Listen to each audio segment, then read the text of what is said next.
नमस्कार, दूरदर्शन मध्य प्रदेश के खास कार्यक्रम चर्चा में आपका स्वागत है। मैं हूं अंकुर जैन।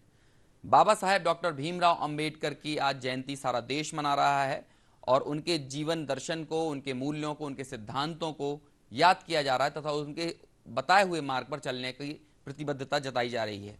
हम भी आज यहाँ पर हमारे इस खास कार्यक्रम में डॉक्टर भीमराव अंबेडकर के जीवन दर्शन, उनके मूल्यों पर बात करने के लिए यहाँ पर उपस्थित हैं और आज़ादी के अमृत महोत्सव में क्यों बाबा साहेब अंबेडकर के सिद्धांतों का, उनके मूल्यों का स्मरण जरूरी है, इस बारे में बात करने के लिए यहाँ हमारे साथ मौजूद हैं दो विशेष अतिथि। हमारे साथ इस कार्यक्रम में मौजूद रहेंगे वरिष्ठ आईएएस अधिकारी श्री पी नरहरि सर, जिन्होंने विभिन्न कई जिलों के कलेक्टर के रहते हुए वहाँ पर अपनी सेवाएं दी हैं। इसके अलावा वर्तमान में एमएसएमई विभाग में सचिव के पद पर कार्यरत हैं। इसके साथ ही हमारे साथ इस कार्यक्रम में उपस्थित हैं वरिष्ठ प्राध्यापक, जिन्हें कई वर्षों तक अध्यापन करने का अनुभव प्राप्त है। डॉक्टर बाबा साहेब अंबेडकर के विषय में उन्होंने पढ़ाया है, कई किताबें लिखी हैं, कई लेख उनके प्रकाशित हुए हैं। ऐसे प्रोफेसर राम गोपाल सिंह सर हमारे साथ मौजूद हैं। सर, आपका भी इस कार्यक्रम में बहुत बहुत स्वागत है। और कार्यक्रम को हम आगे बढ़ाएं उससे पहले डॉक्टर बाबा साहेब अंबेडकर के जीवन पर, डॉक्टर भीमराव अंबेडकर के जीवन पर जो खास रिपोर्ट हमने आज तैयार की है, जिससे उनके जीवन को, उनके दर्शन को समझा जा सके, पहले हम पेश करते हैं वह रिपोर्ट आपके सामने और उसके बाद हमारी इस चर्चा को आगे बढ़ाएंगे।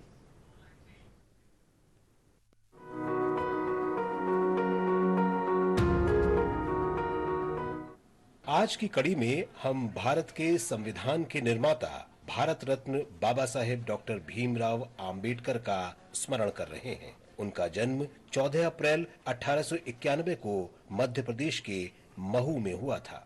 युवा अंबेडकर को शैक्षिक प्रशिक्षण के दौरान सामाजिक भेदभाव का सामना करना पड़ा, लेकिन उन्होंने वो चुनौती बखूबी पार की। सभी विषम परिस्थितियों के बावजूद उन्होंने न्यूयॉर्क में कोलंबिया यूनिवर्सिटी से अर्थशास्त्र में पीएचडी की। उन्होंने लंदन स्कूल ऑफ इकोनॉमिक्स से अर्थशास्त्र में डीएससी की।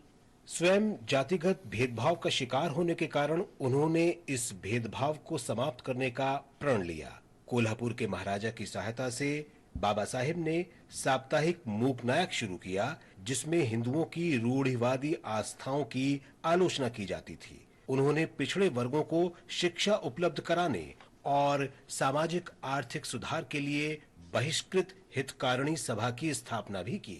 हिंसा का मार्ग अपनाने के बजाय उन्होंने तथाकथित अस्पृश्य लोगों के अधिकारों की लड़ाई लड़ने के लिए सत्याग्रह आंदोलन का नेतृत्व किया।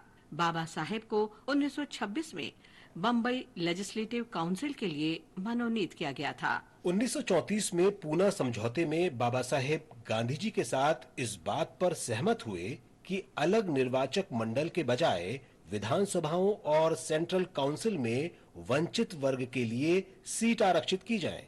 1935 में उन्हें सरकारी विधि महाविद्यालय का प्राचार्य नियुक्त किया गया। इसके अगले वर्ष बाबा साहेब ने स्वतंत्र लेबर पार्टी की स्थापना की, जिसने 1937 में बम्बई चुनावों में 14 सीट जीती।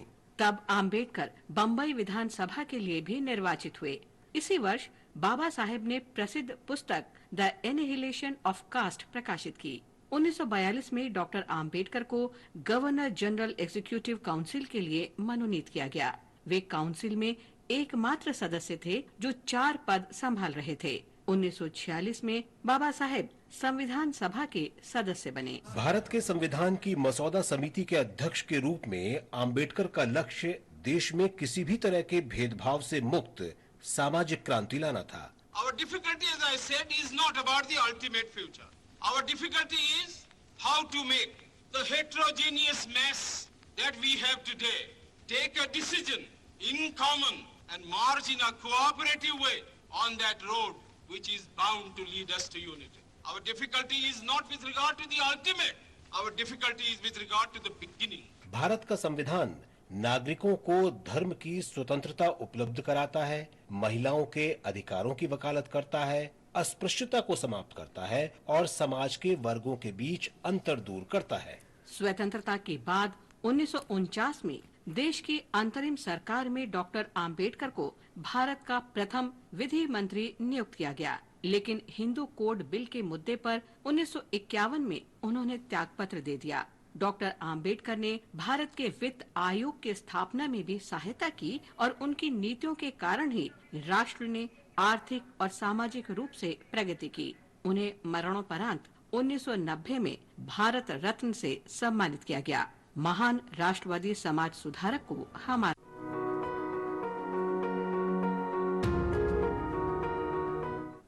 आज की कड़ी में हम भारत के संविधान के निर्माता भारत रत्न बाबा साहेब डॉक्टर भीमराव आम्बेडकर का स्मरण कर रहे हैं।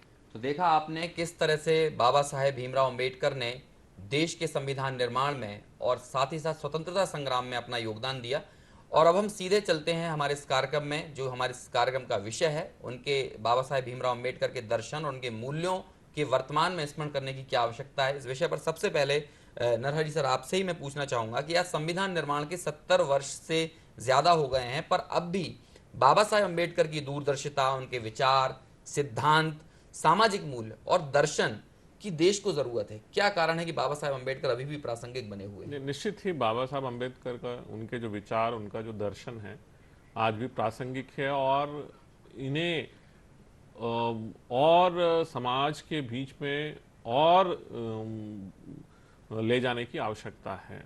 हमारा यद्यपि हम आज़ादी के इस अमृत वर्ष में हम चल पड़े हैं, परंतु अभी भी जो है दूरस्थ अंचलों में और खास तौर पर हम सामाजिक, हमारी जो एक संरचना है उसके ऊपर अगर हम प्रकाश डालेंगे तो हमारे सामाजिक संरचना जिस तरह से बनी है उसमें अभी भी जो है उनके विचारों को जो है बहुत दूर तक ले जाने की आवश्यकता है, हर घर तक ले जाने की आवश्यकता है। और मैं यही मानता हूं कि ये जो उनके जो दर्शन है, उनके जो विचार है, वो किसी एक वर्ग विशेष के लिए नहीं, सभी वर्गों के लिए, सभी समाज के सभी समुदायों के लिए जो है उनके विचार बहुत ही अमूल्य हैं और अभी भी जो है उनको उन तक, उनके विचार जो है वहां तक ले जाने की आवश्यकता है।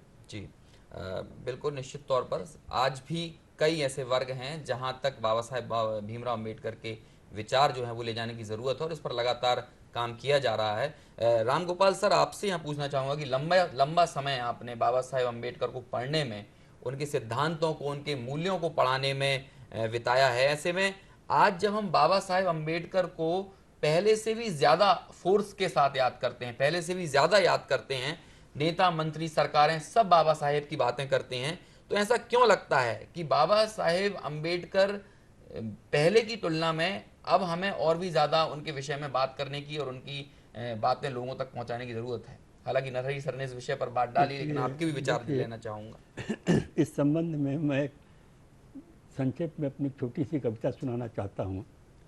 बहुत बंटे हैं अब न और बांटो लोगों को, बहुत बंटे हैं अब न और बांटो लोगों को, न बढ़ाओ आपसी रंजिश न तराशो दिल के जख्म, उजड़ चुकी है कई बार यह सुनहरी बस्ती, लगेगी कई उम्र इसे फिर से बसाने के लिए। खपा दी उम्र मसीहों ने बेहतरी के लिए, यानी बुद्ध से लेकर के विवेकानंद, अम्बेडकर तक और कबीर, फुले, सब लोगों ने खपा दी उम्र मसीहों ने बेहतरी के लिए, फिर भी बदला नहीं जमाने का पुराना मिजाज।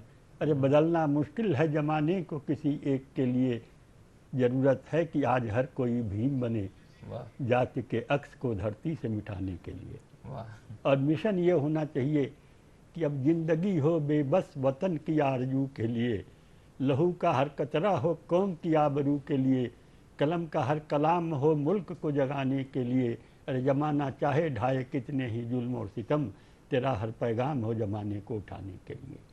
अगर जमाने को उठाने के लिए हमको, आपको जिस रूप में है, आप प्रशासक हों, शिक्षक हों, लेखक हों, आपको अपना क्षेत्र में काम करना है, तो हमें बाबा साहब के मार्ग और उनके बताए हुए रास्तों को हम भुला नहीं सकते, छोड़ नहीं सकते। निश्चित तौर पर आप चाहे किसी भी प्रोफेशन से जुड़े हुए हैं, कोई भी काम कर रहे हैं, चाहे वो काम छोटा हो बड़ा हो, लेकिन ऐसे में वह काम करते हुए हम देश के लिए, समाज के लिए क्या कर पा रहे हैं, इस बात को बहुत ही सुंदर और पद्यात्मक मिजाज के साथ हमारे सामने यहाँ पर प्रोफेसर साहब ने रखा। और चूंकि अध्ययन अध्यापन से जुड़े हुए हैं तो इनके काव्य प्रतिभा का भी हमको इस कार्यक्रम में निश्चित तौर पर आनंद प्राप्त होगा, उसका यहाँ पर हमें सौख्य मिलेगा। इसी कड़ी को सर, प्रश्नों की श्रृंखला को आगे बढ़ाकर नरहरि सर आपके पास में ले जाना चाहूँगा कि बाबा साहेब ने जो स्वप्न भारत देश को लेकर संजोया था, तो क्या लगता है आपको कि बाबा साहेब अम्बेडकर के सपनों का भारत आज बन पाया है, या आज भी हमें इस दिशा में कुछ और सफर तय करने की जरूरत है? यदि कुछ कमी रह गई है तो क्या कमी रह गई और उसे कैसे दूर किया जा सकता है? बाबा साहब का जो दर्शन है जिसके बारे में हम चर्चा कर रहे हैं, उनका सबसे महत्वपूर्ण दृष्टि अगर किसी चीज पे था, वो है सामाजिक मानववाद। जी। जो सामाजिक मानववाद के बारे में उनका जो दर्शन रहा है, उसी में इस जवाब निहित है। इसमें हम देखेंगे उनका यह मानना है कि प्रत्येक व्यक्ति, प्रत्येक नागरिक, हमारे जो देश का भारतीय व्यक्ति है, उसका संपूर्ण उसके ह्यूमन रिसोर्सेस, मानव संसाधन का जो है भरपूर उपयोग होना चाहिए, और प्रत्येक व्यक्ति को अपना ये स्वतंत्रता होना चाहिए कि वो हर दृष्टि से स्वतंत्र हो, हर दृष्टि से वो अपना मानवीय शक्तियों का वो उपयोग करे, समाज के लिए उपयोगी रहे और समाज उससे लाभान्वित हो। तो हम ये देखते हैं कि जो प्रश्न आपने किया है इसमें, कि आज भी जो है हम जिन तबके के लोगों के लिए हम विचार कर रहे हैं, और बाबा साहब ने प्रयास किया है जिसकी वजह से आज बहुत कुछ लाभ उन तबके के लिए मिल रहा है और आगे भी मिलता रहेगा। इसमें हमें और प्रयास करने की आवश्यकता यह है कि किस हद तक उनकी जो दृष्टि है, जो सामाजिक मानववाद है, कितना हम सफल हो पाए हैं, और अभी बहुत काम बाकी है। इसलिए उनके विचारों को आगे ले जाकर काम करने की आवश्यकता हम महसूस कर रहे हैं। बिल्कुल निश्चित तौर पर कि यद्यपि बहुत कुछ ऐसा है जो बाबा साहेब के सपनों के अनुरूप आज देश में किया गया है, पुरानी सरकारों ने किया, वर्तमान की केंद्र की मोदी सरकार इस दिशा में लगातार काम कर रही है, लेकिन अभी भी बहुत सारे पहलू ऐसे हैं जिन पर यदि काम किया जाए तो निश्चित तौर पर जो सपना भारत देश को लेकर बाबा साहेब ने संजोया था, या जो बात करी सामाजिक मानववाद की, एक ऐसे समाज का निर्माण जहां पर डिस्क्रिमिनेशन ना हो, जहां पर भेदभाव ना हो, जहां पर पक्षपात ना हो और सभी के लिए समान अवसर हो, और यही संकल्पना संविधान में की गई है। तो इस दिशा में हम तभी आगे बढ़ सकते हैं जब हम इस डिस्क्रिमिनेशन को हमारे अंदर से भी बाहर निकालें, क्योंकि देश, समाज, शासन, प्रशासन तो काम कर ही रहा है, लेकिन हर व्यक्ति के भी अपने उत्तरदायित्व होते हैं। यदि उन उत्तरदायित्वों का व्यक्ति निर्वहन करेगा तो निश्चित तौर पर वह समाज का हम निर्माण कर सकेंगे जो सपना बाबा साहेब ने संजोया था। लेकिन राम गोपाल सर, यहाँ पर एक प्रश्न, इसी उत्तर से ये प्रश्न जन्म लेता है कि एक वर्ग समाज का ऐसा है जो बाबा साहेब पर ये आरोप लगाता है कि बाबा साहेब के कारण समाज में डिस्क्रिमिनेशन हुआ, उनके कारण पक्षपात का, या समाज को दो भागों में बाबा साहेब के कारण समाज बढ़ गया। तो ये जो समाज के ऊपर बाबा साहेब के ऊपर आरोप लगाया जाता है, कितना सच है या इसमें कितना झूठ है, या ये जो आरोप लगाने वाले हैं वे क्या समाज को सिर्फ सतही नजर से नहीं देख रहे हैं? देखिए, ये इसमें कुछ भ्रांतियां हैं और उन भ्रांतियों को दूर किए जाने की जरूरत है। जी। संविधान की बात आती है जैसे, तो ये ज़्यादा जो भेदभाव की बात जो आती है, ये मूल रूप से आरक्षण को लेकर के होता है। कुछ लोगों को सुरक्षोपाय के रूप में ज़्यादा दिए गए हैं कुछ, तो ये चीज़ें लोग कहते हैं कि ये सही नहीं है, लेकिन वो भ्रांति है। क्योंकि डॉक्टर अंबेडकर ने जो संविधान बनाया, जैसे उसमें उन्होंने लिखा है कि भाई मिलेगा लोगों को लाभ, लेकिन subject to the maintenance of efficiency, ये मूल संविधान में ये लिखा हुआ है अंबेडकर का, subject to the maintenance of efficiency. किसी को मेडिकल में सेलेक्ट होना है, किसी पद पर सेलेक्ट किया जाना है तो किया जाएगा, उसका एक रेशियो है। अब वो रेशियो इसलिए है कि उसका तर्क है, वो तर्क ये है कि वो पीछे अपनी वजह से नहीं हुए, वो कमजोर अपने कारण से नहीं हुए, बल्कि आपकी उस समाज व्यवस्था के और उन नियमों की व्यवस्था के कारण हुए, जिनकी वजह से सदियों से महिलाओं को और कुछ वर्गों के लोगों को शिक्षा के अधिकार से वंचित किया गया, शस्त्र रखने के अधिकार से वंचित किया गया और सारी चीज़ों से वंचित किया है। तो उनकी कमी नहीं थी, बिल्कुल।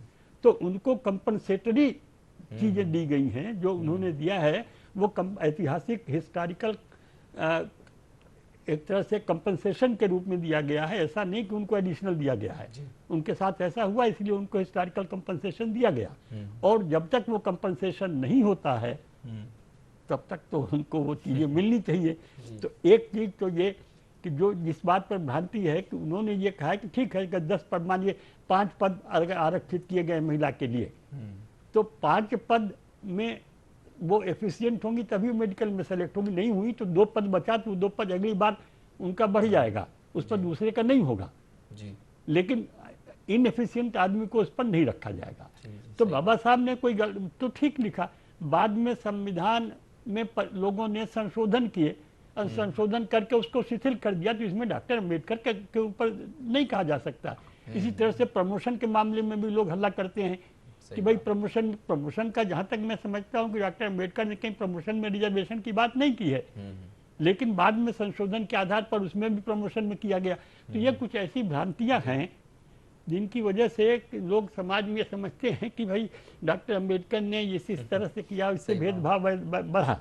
भेदभाव तो पहले से रहा है, बल्कि डॉक्टर अम्बेडकर ने एक ऐसे समाज के निर्माण, देखिए आज़ादी के समय हमारे सामने 3 समस्याएं थी मुख्य रूप से जो मैं समझता हूँ। एक तो हमारा जो समाज गतिशील नहीं था, कठोर था, वर्जनशील था, लोगों को अपारगम्य था, यानी कुछ लोग ऊपर नहीं जा सकते थे, कुछ ऐसा नहीं हो सकता था, मतलब पारगम्य नहीं था। सही बात। तो उन चीजों को उन्होंने बदल करके उसको पारगम्य बनाया और गतिशील बनाया। जब पारगम्य होगा, प्रतिस्पर्धा होगी तो लोग मेहनत करेंगे। अगर मान लीजिए कि कहा गया क्षत्रिय का लड़का ही बहादुर होता है, ये कोई जरूरी थोड़े नहीं, कोई भी किसी का भी लड़का बहादुर हो सकता है, किसी का लड़का विद्वान हो सकता है। तो जब पारगम्यता रहेगी तो कंपटीशन होगा, कंपटीशन होगा, प्रतिस्पर्धा होगी, तो लोग मेहनत करेंगे। जब मेहनत करेंगे तो वो आगे जाएंगे तो समाज भी आगे जाएगा।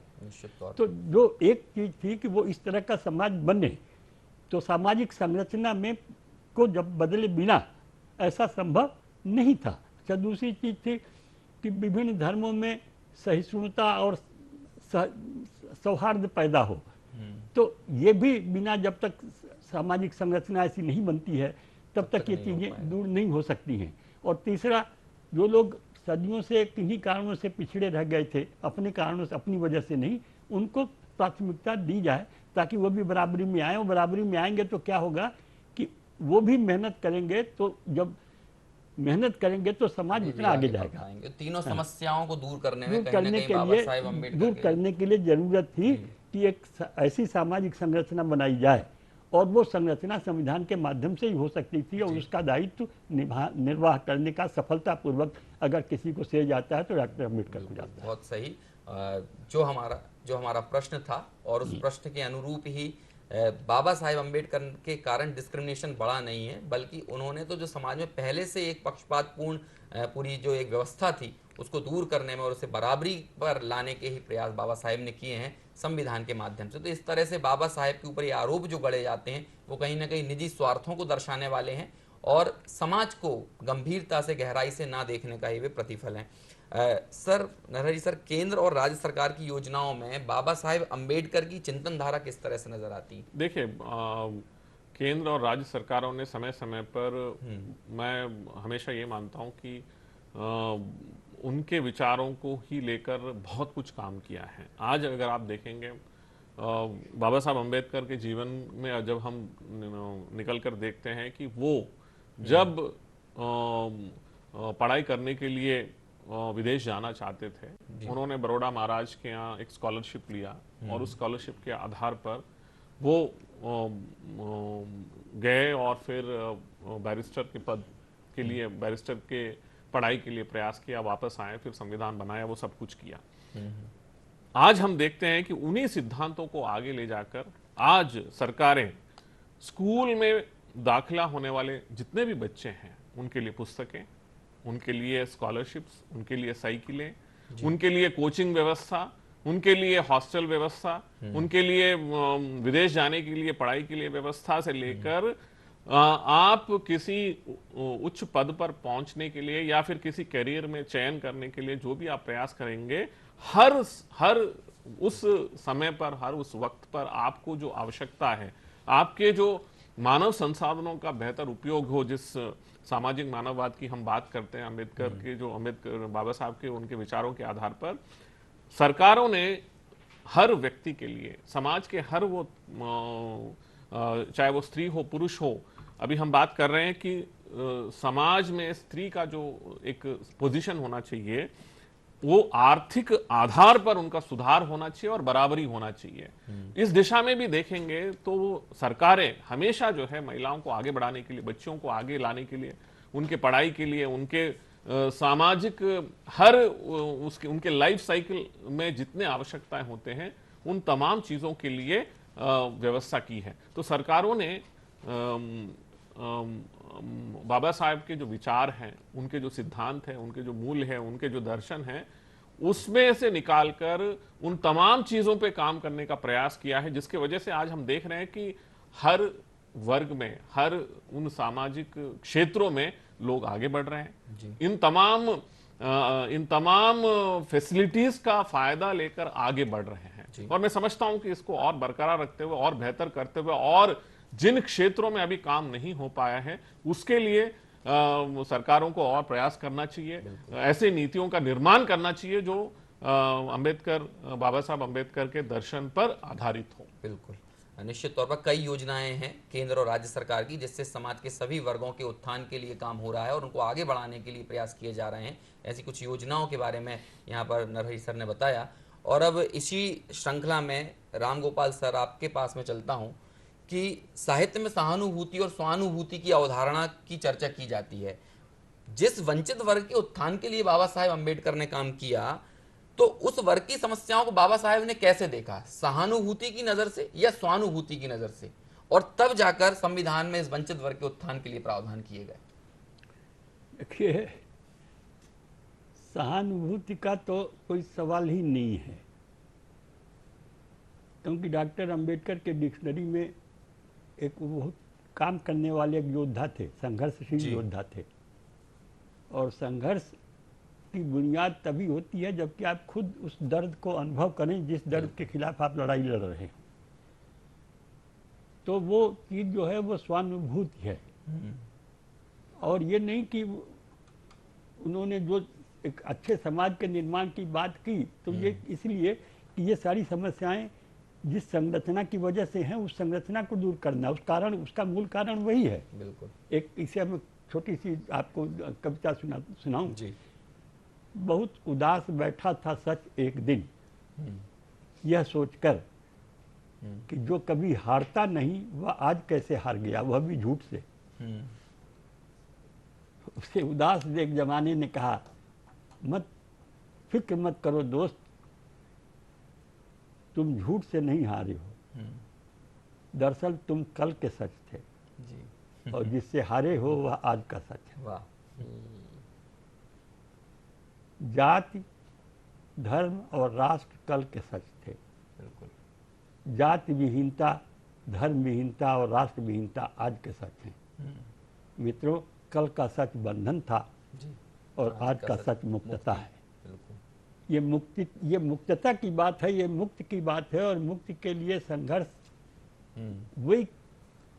वही करता है और कुर्बानी भी वही देता है जो कि उसको भोगा हो। बिल्कुल। दूसरे लोग भी कर सकते, मैं नहीं कहता, लेकिन स्वानुभूति से उस चीज को जितना जब वो भी उसको स्वानुभूति अनुभव करें, इम्पैथी, मतलब वो भी अपने को समझें कि हम भी यही हैं जी सर। और हमने तब जा करके वो करेंगे, और केवल सहानुभूति की वजह से करेंगे तो ऐसा संभव नहीं है जी सर। अब हमारे पास अंतिम 2 मिनट और हैं और मैं नरहरि सर इस चर्चा के समापन की ओर ही अपनी पूरे डिस्कशन को लेकर जाता हूं।